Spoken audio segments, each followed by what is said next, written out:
1 Samuel, capítulo 11. Mais ou menos um mês depois, Naás, rei dos Amonitas, marchou contra a cidade de Jabes, na terra de Gileade.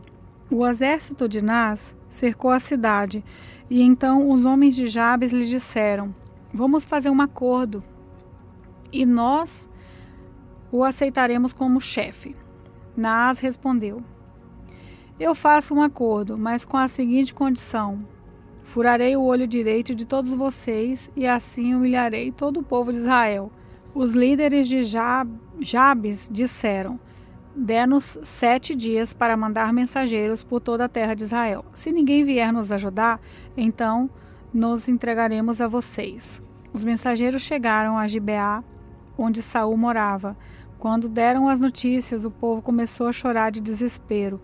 Naquela hora, Saul vinha chegando do campo com o gado e perguntou: "E o que foi que houve? Por que todos estão chorando?" Eles lhe contaram o que os mensageiros de Jabes tinham dito. Quando Saul ouviu isso, o Espírito de Deus o dominou, e ele ficou furioso. Pegou 2 bois, cortou-os em pedaços e mandou-os por meio de mensageiros a toda a terra de Israel com a seguinte mensagem: "É isso que acontecerá com os bois dos que não seguirem Saul e Samuel na batalha." O povo de Israel ficou com medo que o Senhor poderia fazer. Então todos vieram com um só pensamento para seguir Saul. Saul os reuniu e os levou de Bezeque. Havia 300.000 homens de Israel e 30.000 de Judá. Eles disseram aos mensageiros de Jabes: "Digam ao seu povo que amanhã, antes do meio-dia, vocês receberão socorro." O povo de Jabes ficou muito alegre quando recebeu a mensagem. Então eles disseram aos amonitas: "Amanhã nós nos encontraremos e vocês poderão fazer com a gente o que quiserem." Na manhã seguinte, Saul dividiu seus homens em 3 grupos.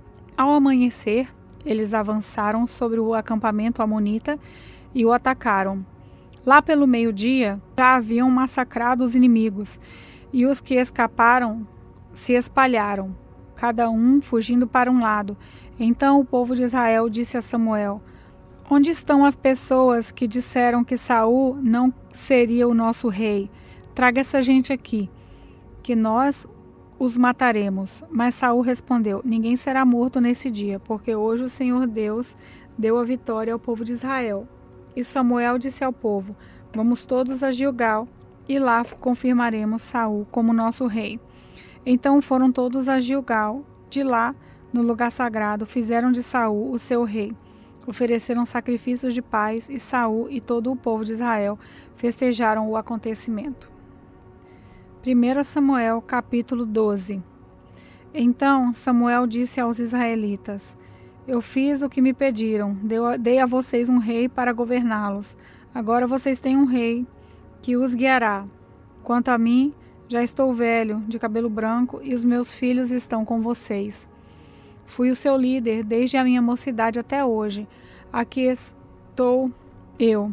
Se fiz alguma coisa errada, me acusem agora, na presença do Senhor Deus e do rei que ele escolheu. Por acaso tomei boi ou jumento de alguém? Enganei ou persegui alguém? Recebi dinheiro de alguém para torcer a justiça?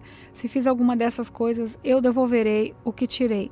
O povo respondeu: "O Senhor não nos enganou, nem nos perseguiu e não tomou nada de ninguém." Samuel disse: O Senhor e o rei que ele escolheu são testemunhas de que hoje vocês acharam que estou completamente inocente de qualquer acusação. Sim, o Senhor é testemunha," responderam eles. E Samuel continuou: "O Senhor é testemunha, ele que escolheu Moisés e Arão e trouxe do Egito os antepassados de vocês. Fiquem agora onde estão, e eu os acusarei diante de Deus, o Senhor, e os farei lembrar de todas as coisas poderosas que ele fez para salvar vocês e os seus antepassados. Quando Jacó e a sua família foram para o Egito, os egípcios os escravizaram. Eles, os antepassados de vocês, pediram ajuda ao Senhor. Então ele mandou Moisés e Arão, que os tiraram do Egito e os colocaram nessa terra. Mas os antepassados de vocês esqueceram o Senhor, nosso Deus. Por isso ele deixou que Císera, o comandante do exército da cidade de Azor, e os filisteus e o rei de Moabe lutassem contra eles e os vencessem. Aí eles gritaram pedindo ajuda a Deus, o Senhor, dizendo: ó Deus, nós pecamos, pois te deixamos e adoramos a Deus Baal de várias cidades e também a Astarote. Mas agora, livra-nos dos nossos inimigos, e nós te adoraremos. Então o Senhor enviou Gideão, Baraque, Jefté e Samuel, que os libertaram dos seus inimigos. E assim vocês viveram em segurança. E quando viram que o rei Maás de Amon ia atacá-los, vocês rejeitaram o Senhor nosso Deus como rei e me disseram: nós queremos um rei para nos governar. Agora aqui está o rei que vocês escolheram. Vocês pediram, e o Senhor Deus deu esse rei. Tudo correrá bem para vocês se temerem o Senhor nosso Deus, e se adorarem a Deus, e se ouvirem, se obedecerem às suas ordens, e se vocês e o seu rei o seguirem. Porém, se não ouvirem o Senhor, e se desobedecerem às suas ordens, ele ficará contra vocês e contra o seu rei. Fiquem agora onde estão e vocês verão que coisas maravilhosas o Senhor vai fazer. Estamos na época da seca e o trigo vai sendo colhido, não é mesmo? Pois eu vou orar e o Senhor vai mandar trovões e chuva. Quando vocês virem isso acontecer, compreenderão que cometeram um grande pecado contra Deus, o Senhor, quando pediram um rei. Aí Samuel orou e no mesmo dia o Senhor mandou trovões e chuvas.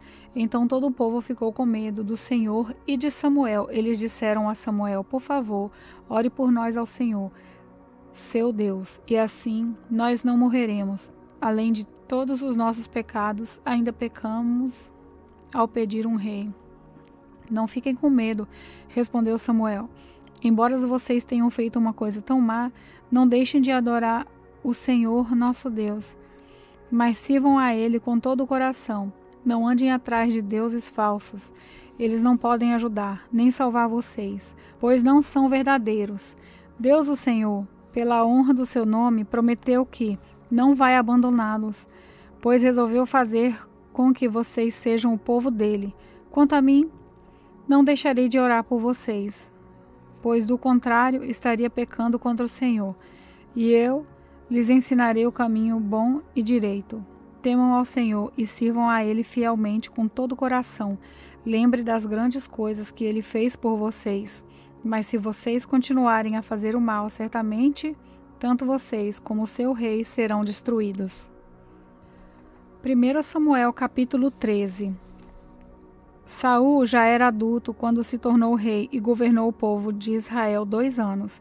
Ele escolheu 3.000 israelitas e mandou todos os outros de volta para casa. 2.000 estavam na cidade de Micmas e nas regiões montanhosas de Betel. 1.000 homens ficaram com seu filho Jonatas na cidade de Gibeá, no território da tribo de Benjamim. Jonatas matou o comandante filisteu de Geba, e os filisteus ficaram sabendo disso. Aí Saul mandou mensageiros para tocarem corneta por todo o país, chamando os hebreus para a guerra.